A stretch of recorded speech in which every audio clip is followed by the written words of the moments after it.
Gek oor haar eie Afrika Ondier episode 90. Sergio en Diego is al terug op die stoep toe hy besef dat Lea nie saam met hom teruggestap het nie. Sy staan eers daaronder saam met Mika en toe beduie sy op na boontoe dat sy saam met die vrou daai kant toe gaan stap, na haar huis toe. Hulle kom nou weer. Sergio se moedsak en sy skoene. Hy ken die persoon nie. Hoe weet hy waar gaan sy met Lea heen? Hy rek sy nek om te probeer sien en toe kom sy pa tot sy redding. Hy ken mos sy seun. Gaan kyk maar eers Sergio. Ek en Diego sal die vuur en braaivleis onder beheer hou. Sergio glip teen die trappe af. Wanneer hy by die onderpunt van die terras kom, is hy net betyds om te sien hoe Lea en Mika aan die ander kant van die bure se huis links draai by daardie oop stuk veld wat na die agterplaas van die Ferreira huis toe gaan. Die huis langsaan is mos Alice se mense se huis. Sergio glip nou langs hulle huis op, weg van die see af en toe rondom die agterkant van die huis. Van daar af is hy net betyds om te sien hoe Mika die toegangshek na die kampplekke in die agterplaas oopstoot. Hy maak sy lyf so klein as wat hy kan en hardloop tot teen die muur waar hy versigtig oor loer. En toe wil sy hart breek vir die armoede daar voor hom. Mika wat in 'n 2-man tentjie inkruip om haar toiletsakkie en skoon klere te kry. Woon sy permanent so? Die man wat die visse in die rooster toeknyp, maar kinders wat uitsien na weense worsies wat gebraai moet word. Sy skouers hang letterlik toe hy omdraai en terugstap na hulle huis toe. Natuurlik sien sy ouers onmiddellik dat hy in 'n toestand is, toe hy weer teen die stoepse trappe opstap. Die keer veel minder haastig as toe hy net nou hier af is. Ma, pa, julle moet asseblief vir daardie vrou 'n werk uitdink. Die toestand daar is haglik. Sy het dit nodig en sy lyk ordentlik genoeg. Wel, ons het toevallige pos beskikbaar met Alice wat nou saam met haar Boas in Barra woon, sê sy ma. Maar Sergio, ons kan nie vir elke mens wat minder bevoorreg is sorg nie. Hier is net te veel arme mense rondom ons, keer sy sussie Sylvia. Sy is nog nie lekker met hierdie vrou wat haar hoendertjie gejaag het nie, al is daar 'n goeie verduideliking. Dit voel vir Sergio soos 'n ewigheid, toe hy vir Lea en Mika daar onder by die punt van die terras sien aankom. Lea wat iets teen haar bors vashou. Hoekom kry hy die gevoel dat dit een of ander lewendige diertjie is? Wel, solank het net nie iets is wat moet saamgaan na Herders Retreat toe nie. Sy gloei toe sy die dingetjie op sis Sylvia se skoot neersit. 'n kuikentjie, 'n hoender, 'n nuwe kallie-hoenderhaan, volgens haar. Die blydskap op sy sussie se gesig sal maak dat hy die vroumensie nou daar in sy arms toevou en haar opvreet van liefde. En toe maak sy ma en pa vir Mika die aanbod vir 'n werk daar by hulle ontvangs. Dit is nou as sy nie elders werk op die oomblik nie. Die aand word sommer mooier en die sterre skyn helder en blink. Hoe gelukkig kan een mens wees om soveel harts- en omgee mense in sy lewe te hê, besluit Sergio. En hy stuur sommer net daar en dan 'n dankie opwaarts boontoe.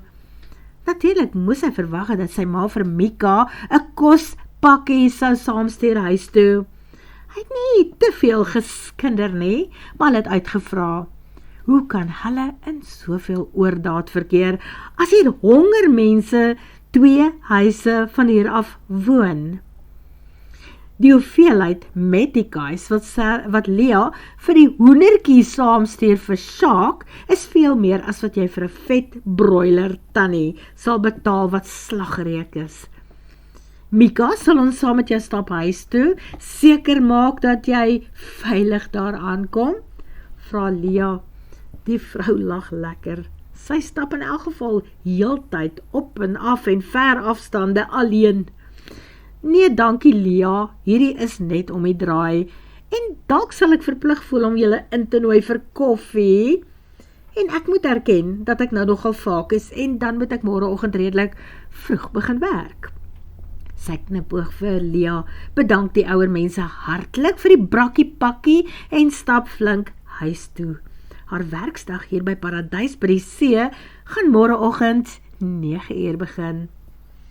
Sy het nie koffie daar by haar plek nie, of hoe, vra Sergio, toe hy en Lia later in hulle dubbelbed lê en wag vir die slaap om te kom.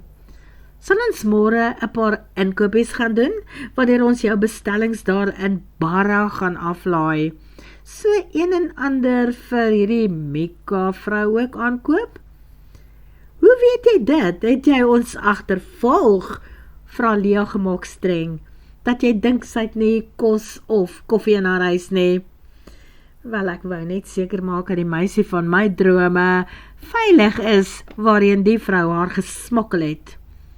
Wel, hulle is almal onskadelik, net ongelooflik arm, antwoord sy met 'n hartseer klank in haar stem.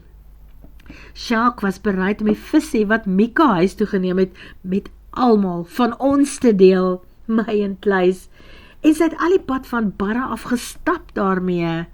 Blykbaar doen sy dit gereeld, vang sy 3 keer per week vis, verkoop het vir inkomste en dan vat sy daarvan huis toe, sodat die ander mense kan saam eet. Ja, dit is 'n rowwe lewe vir 'n vrou, verklaar Sergio. Wel, almal het nie ewe goeie kaarte in die lewe ontvang nie, Sergio. Wel, dan is ek bly dat my ouers vir haar 'n werkie hier naby haar blyplek kan aanbied, antwoord Sergio. Natuurlik moet Sergio dit verwag het. Los vir Lia Saterdag in 'n kruidenierswarewinkel en elkeen wat daar in die Ferrere kamp bly, kry 'n kospakkie. Die kinders kry lekker goed en skyfies en toe koop sy vir Mika 'n paar sarongs daarby. Haar verduideliking, die vrou trek kreatief aan. Met een sarong het sy 7 kledingstukke. Maar ek wil in elk geval self ook 'n paar sarongs hê, die goed is mooi. Lia demonstreer sommer self Saterdag aand vir Sergio, voor hulle uitgaan, hoe die sarongs gevou kan word, dat dit 'n blouse of 'n romp, of selfs 'n rok maak. En natuurlik geniet hy die modeparade terdee. Hy sou die modeparade natuurlik meer geniet het, as sy sonder die sarongs daar rondgeloop het. Sergio hoop dat Dr. Klets vir hulle maandag 'n groen lig gaan gee. Hy is moeg om op stal te staan. Kies vir my 2 van hierdie lappe. Ek hou van hulle almal. Die res gaan na Mika toe, sê Lia. Sergio lê terug teen die kussing van sy bed, nadat hy gestort het met net 'n handdoek om sy lyf. Hy hoef nie ure te neem om te besluit om iets aan te trek nie. Hy sukkel ook nie juis as hy klere koop nie. Hy stap by 'n winkel in, sien iets per ongeluk raak, en as dit in sy nommer is, dan koop hy dit sommer net daar en dan en stap daarmee uit. Ek hou van daai rooi en swart en witte met die olifant op. O, en die een met die tiergesig, sê hy. Niks seegoed nie, wat van die dolfyne, wil Lia weet. Sy het net haar bra en broekie aan. Sy demonstreer mos nou die goed vir hom. En hy wonder of sy regtig totaal onbewus is van wat dit alles aan hom doen. Hy verstel die handdoek effens, want sy hele lyf spring op aandag. Die dolfyne is ook mooi, maar dit pas nie by ons en in die bos nie, verduidelik hy. Maar mens hoef nie altyd net bos te wees nie, Sergio. Jy's reg, my engelpop, hou die dolfyne een. Sy lyk in elk geval soos 'n meermin met die lappie wat sy nou maar lyf gevou het. Hy sal diep see induik om haar te wees, as hy daarmee by hom verby swem. En as hy haar dan syne gemaak het, kan hy maar verdrink na die tyd. Maar Sergio, jy sê jy hou meer van die tier. Hy kyk hoe sy die dolfyne weer afhaal en opvou. Toe vat sy die tier en knoop het om haar bolyf soos 'n halternekrok. Sy stap na die kas en leen een van sy gordels. Die ding gaan 2 keer om haar lyf hê. En hy dink, dit lyk mooi. Hy hou van alles, veral van haar. Dan is daar net 2 van hierdie sarongs vir Mika oor, sê sy spytig. Wel, ek dink nie Mika verwag eens een geskenk nie. Jy het al soveel goed vir haar gekoop en gegee. Die koffie, die tees, die langlewe melk, suiker en wie weet wat nog. Ek dink ons maak die arme vrou verlee met al ons geskenke. Dan sal nog die kospakkies vir die ander mense ook wat jy daar aangedra het. Nee, Lea, ek dink nie jy moet dit aan haar doen nie. Goeie, ek het nog nie so daaraan gedink nie, Sergio. Jy is dalk reg. Ek weet ek is reg. Dalk jaag ons haar weg, as ons haar so versmoor met goed. Lea duik op hom af en klouter dwars oor sy lyf. Sergio, jy het soveel mense kennis. Jy is amazing. Waar het jy al hierdie ondervinding opgedoen? Waar het jy dit alles geleer? So hier en daar en oral met mense te doen gekry, mense met te veel, mense met te min, want dit is die lewe. Hy probeer wegkom onder haar uit. Hoe gaan hy die ondier verskoonlief wegsteek as sy hele lyf nou aan haar blootgestel word? En daar is dit toe ook so. Sy ontdek hom. Wat het ons hier? Vra sy. Meneer Ondier, welkom terug in my lewe. Het dokter Sergie jou so waar vir my weggesteek? Sy vat hom stewig vas en Sergio besluit dat hy hierdie keer geen besware het nie. Hy het myself 'n hand of 2 wat 'n dokter Klietstrik of 2 aangeleer het om te doen. Maandag aand troos Lea die ondier, terwyl hy uiteindelik opstaan om weer te gaan stort en aan te trek. Hulle gaan mos saam met die familie eet in tofu. Opvallend dat die kos in die restaurant waar Sergio se pa Saterdag aand heen neem, soveel duurder is as die een waar Lea moes betaal het. Hulle geniet die aand in tofu saam met sy mense. Hy hou van die plek, besluit Sergio vir die hoeveelste keer.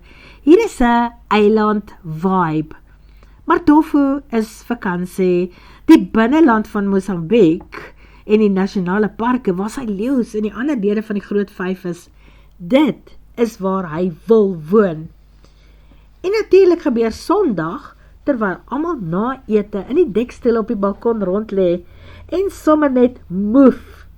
En daar ry 'n rooi en wit vliegtuig, stadig laag oor die huis, sirkel en toe draai dit in die rigting van Barra lughawe, waar dit gaan begin afdaal om te land.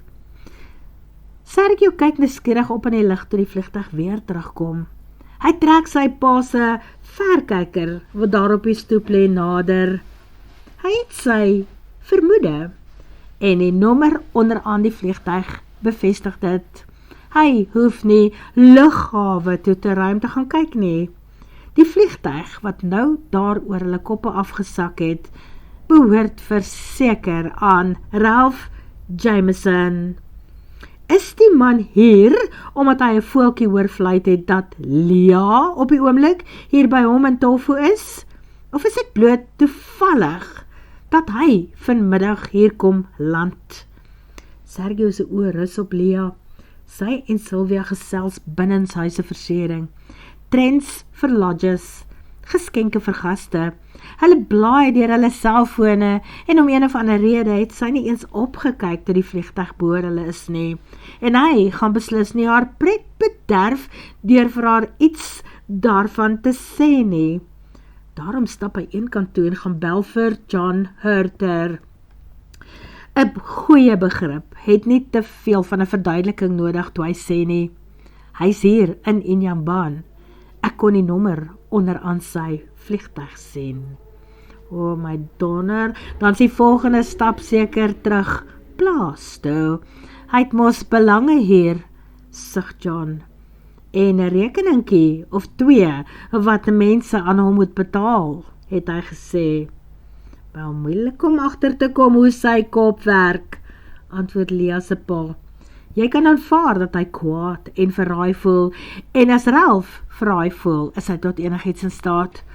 Dalk het hy vir Aleid iewers raak geloop en gehoor dat julle in tofu afgelaai is. Jy kan aanvaar die vleeniers, as hulle mekaar iewers op lughawe raakloop, deel hulle inligting onder mekaar. Wel, dan weet hy waarskynlik ook nou waar my familie woon. Dit kan jy aanvaar dat hy al lank al weet. Sergio sug die ouer man. Wat Sergio laat besluit om 2 goed te doen. Hy moet sy pa waarsku om 'n oog te hou, selfs al is hulle nie hier nie, seker te maak oor die vreemdes wat by die huis instap. Maar terwyl hulle hier is, sal hy vir Lea nie een oomblik onder sy oë laat uitgaan nie. Nie met 'n slang wat nou in die paradys begin rondseil nie. Die kombuis kook 'n storm op vir middagete. Beesbraad, hoender en frikadelle, rys, aardappels en 4 soorte groente. Gaste bespreek vir Mama Martinez se lekker huiskos ete. Die eetkamer sit vol honger en belustige mense. Daar dag gewoonlik meer mense op as wat bespreek het. Daarom maak moeder meer kos as wat sy gaste verwag. Daar is ook pudding en slaaie en Portugese broodjies. Genoeg vir almal. Teen 1:30 eet die gesin wat oor is. So werk het al vandat Sergio se mense 10 jaar gelede hierdie Paradise Lodge gekoop het. En as Sergio hier kuier, gaan stap hy ver na ete, lang en te langs die see. Hy wil die see indrink, want dit gebeur mos net 1 keer 'n maand tot hy hier is. En vandag stap Lea saam met hom. Slenterstap, en dit is hemels om haar hier by hom te hê. Word vervolg.